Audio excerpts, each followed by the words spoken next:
Hi, and welcome to Conscious Planning, where we interrogate, realign, and envision planning. And I'm your host, Nhlala Shibam. Welcome to episode 3, where we're going to be talking about our positionality, as planners. In planning for this complex and dynamic African landscape that we find ourselves in, but also the importance of maybe finding our position in interrogating whether or not, or interrogating rather, what our objectives are in planning for these spaces. Are we planning to redefine the spaces? Or are we planning to really allow for there to be full expression of these places? Let's get into it. In the last episode, I reflected on my conversation that I had with Profana regarding the role of traditional authorities and the relationship that they have with municipalities, and how that really highlights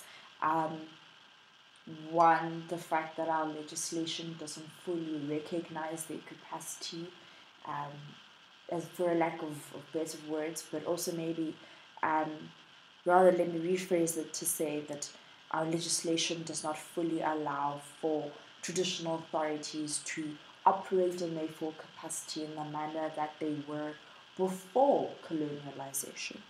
And so in this episode, I really want to dive into a very important aspect, I feel, my conversation that I had with Profana. We really went into speaking about our positionality as planners and really highlighting the call that Profana made to planners to say that planners need to be radical. Planners need to be radical in the sense that they feel comfortable enough to question our legislation, to question whether or not our planning systems actually allow for there to be spatial justice, actually allow for there to be inclusivity in the spaces that we plan for.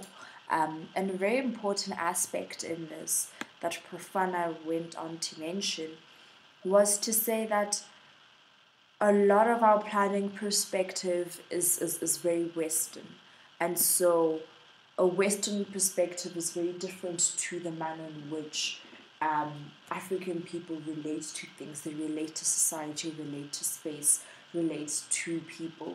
And so this comes through in a very important example that Profana mentioned, to say that the manner in which African people or other people relate to space is very different to the Western perspective of space.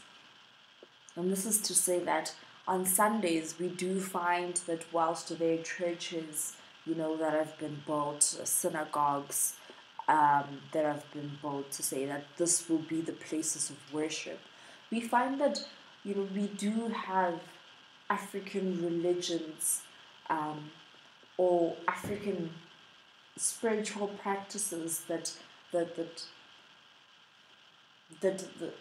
mean for people to not be practicing in these buildings, and this comes through when we see people practicing by the ocean, people practicing within rivers, people practicing in mountains, and people do that because these are spaces where they connect in whatever form in which they connect, but also these are spaces which are not defined by the Western perspective to say that these are places of worship.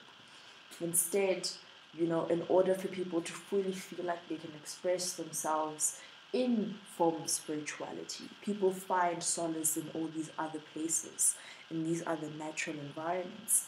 And so this then brings me back to a very important thing I saw in another field trip I had earlier this year when I traveled with my colleagues to Bushbuckridge. And a very important observation that we made was to say that there were kraals outside of people's homes. And so a big point of conversation is to try and understand the dynamics that are taking place in the African landscape, and And part of that is to say, what does urbanization looks like even in the rural areas? And so one thing that we noted was to say that a lot of the houses seem to be designed in the same manner in which you'll find houses in the urban areas. And so there's a bit of urbanism that's taking place there in that aspect. But there's still the importance of, next to the house, we found a vegetable patch, and next to that, we found a kraal. And in other cases, there were a few houses that did have the traditional huts, outside of there being, your suburban houses. And all of this was all in one, grid. And so one parameter, one lot of land. But an important thing was that the kraal happened to be outside of the fenced homes. And this was something that I found really interesting. And for me personally, just begged the question to say that if, as planners, we have been contracted to come and plan for development in these rural areas, what does that look like? And does that really mean to say that we now need to redesign and reimagine what development looks like? Or does this mean that we now need to go ahead and demolish what is already there and say, this is what our perspective, this is what our ideas of development looks like, and so this is it, this is what we need to do. And so this was an important example that Profana went on to say that he really appreciated it. For him, it really highlighted, the dynamics of the manner in which people relate to space and how space is interpreted, and the importance that is placed on specific elements within people's spaces that possibly isn't recognized in the Western, perspective. And so Profana then went on to say that in planning legislation, having a kraal, for example, is not a suitable land use. And so, this then goes back to what Fainstein was arguing, to say that if we're going to say that we're planning for a specific city, we're planning for a specific kind of development, we need to take into context the environment in which we're in, the history and the manner in which places have been developed and what outcome that resulted to, but also to say that now that we are here in this position, how can we ensure that development and planning for these spaces is inclusive in every form of the word, in expression. And by expression, I mean the expression of people's cultures, the expression of people's realities and what makes part of their lived experiences, expressions of people's culture and traditions.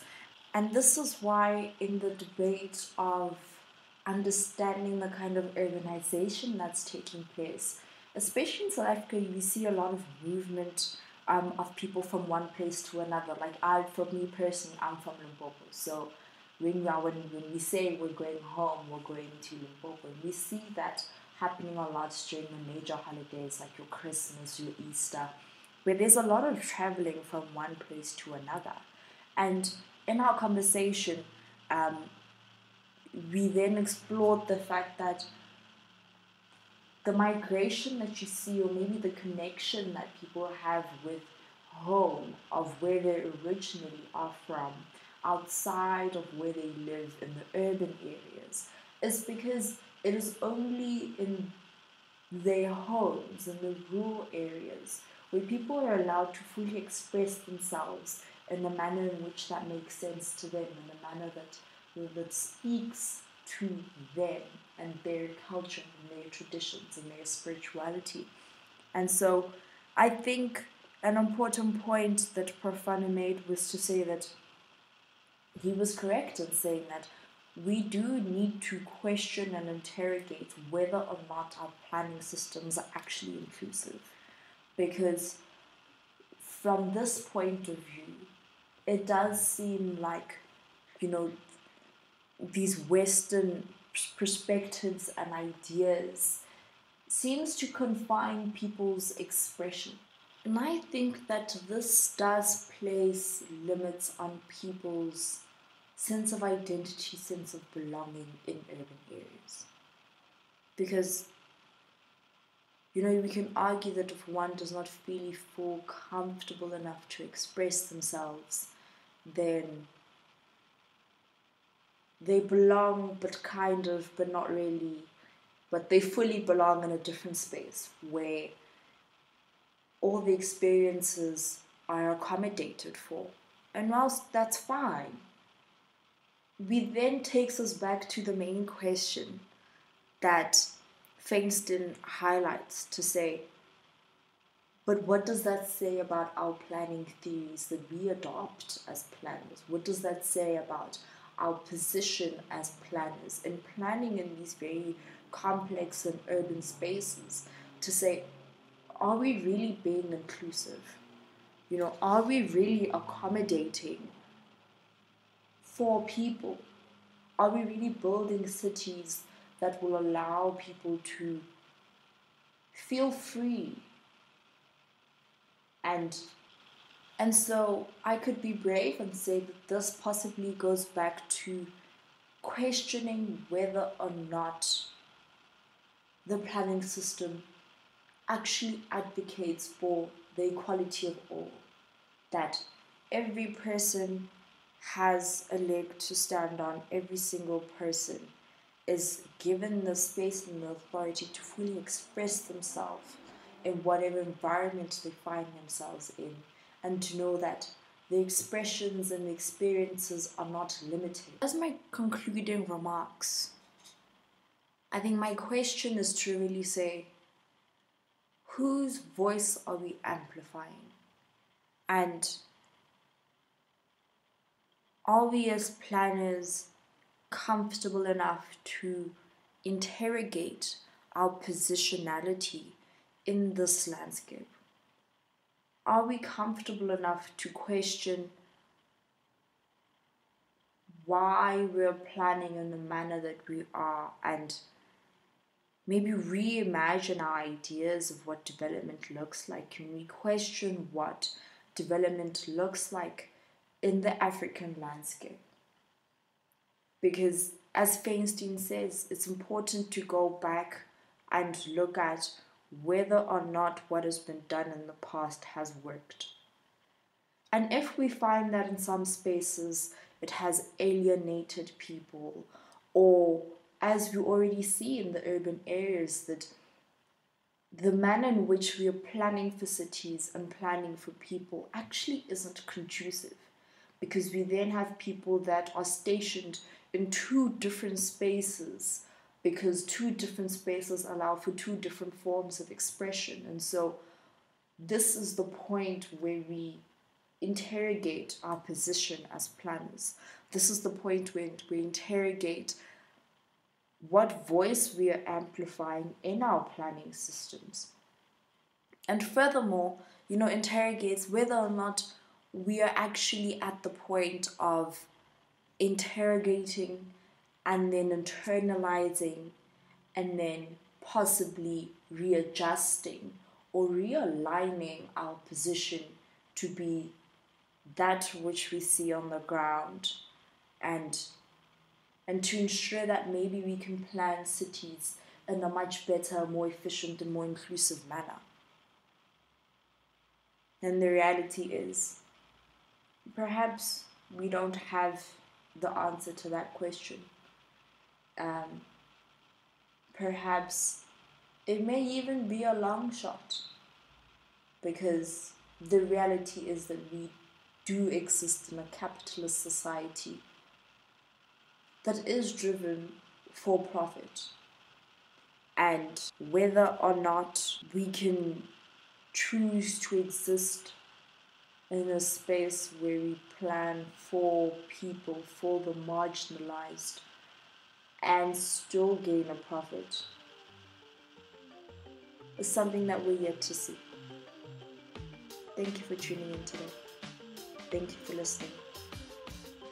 This is episode 3, and see you next time in episode 4.